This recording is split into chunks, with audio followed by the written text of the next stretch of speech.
안녕하십니까. 윤석열 변호사의 노재미유 시간입니다. 재미는 없지만 이거라도 알아두면 유익한 법 시간입니다. 지금 말씀드리려고 하는 거는 협의이혼에 의한 재산분할.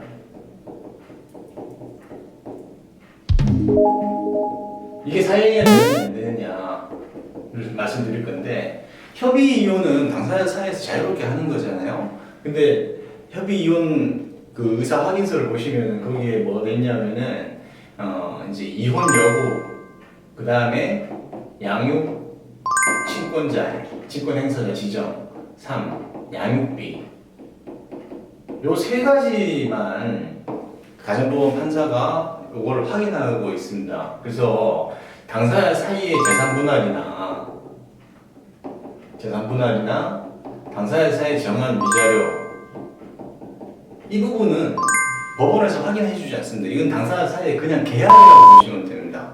이게 무슨 뜻이냐면, 아예 합의된 대로 안 줘요. 협의이혼을 했는데, 뭐 협의이혼을 가장으로 가짜로 할 수도 있지만은 이거 안 준단 말이죠. 그러면 이거는 나중에 민사로 약정금 반환청구 소송을 따로 해서 상대방 판결을 받은 다음에 이행하지 않은 상대방 재산에다가 집행을 해야 됩니다. 이거 곧바로 뭐 강제 집행할 수 있는 게 아닙니다.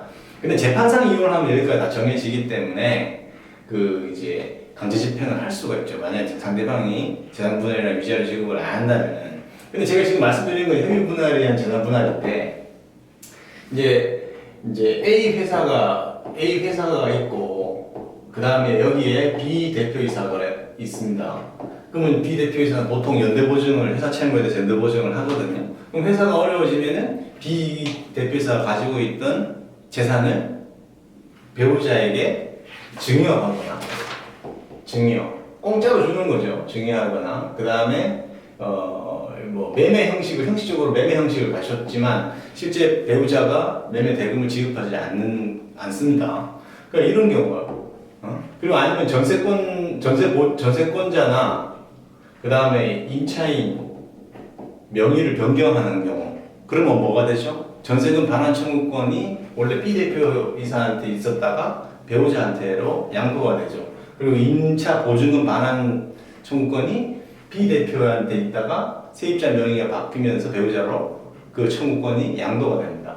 그러면 그런 행위들이 그러면 다 사행이냐? 그렇지는 않고, 이 연대보증인의 자력을 기준으로 합니다. 회사가 주채무자라 하더라도, 회사가 아니더라도 다른 타인이 주채무자라 하더라도 이 연대보증인 자체를 기준으로 하거든요. 이 행위가 있었을 당시에. 그러면은 뭐 자력이 배우자한테 증여하고 지분 넘겨주고 소유권 넘겨주고, 그 다음에 전세권자, 그 다음에 임차인 명의 변경해주고 이렇게 한다고 하는 행위들이, 그걸 해주고도 채권 연대보증 채무 변제하는 데 있어서 충분한 자력이 있었다면은 이게 사행이 안 되거든요.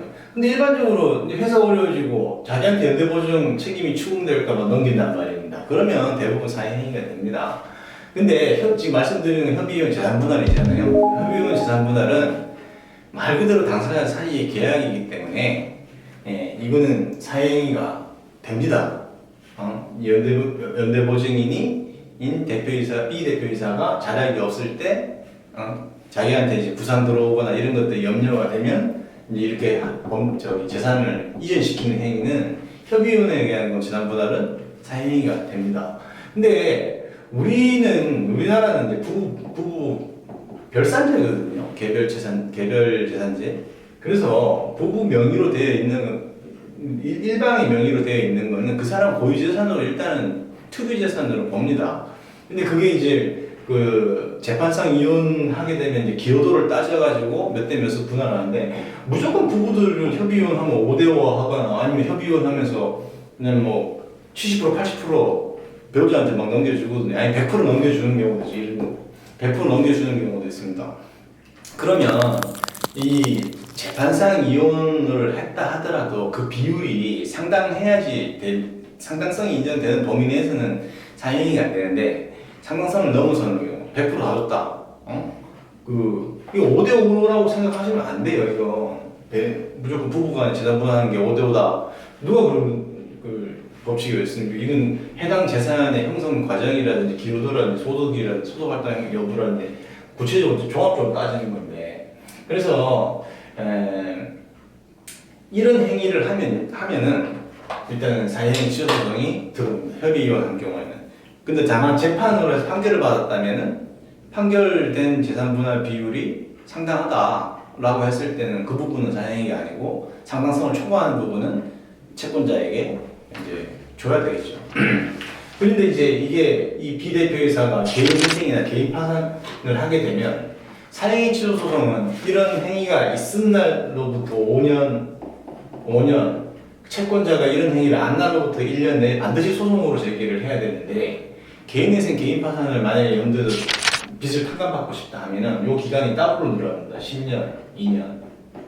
그러니까 뭐 시절 좋을 때 배우자 이름으로 해두는 게 좋지, 사업하는 본인이 대표이사로서 재산 자기 명의로 가지고 있다가 시절 좋을 때 넘겨주면 모르겠지만 시절 나쁠 때 넘겨주게 되면 협의혼, 특히 협의혼 형식으로 넘겨주게 되면은 그건 대부분 뭐 비판력도 없고 이래서 사행위 취소로 배우자를 상대로 채권자의 소송을 하게 될 겁니다. 그래서 이 부분을 좀 이해하시고 그 재산 넘겨주고 하는 행위가 유효하다 이렇게 생각하시면 안 되겠습니다.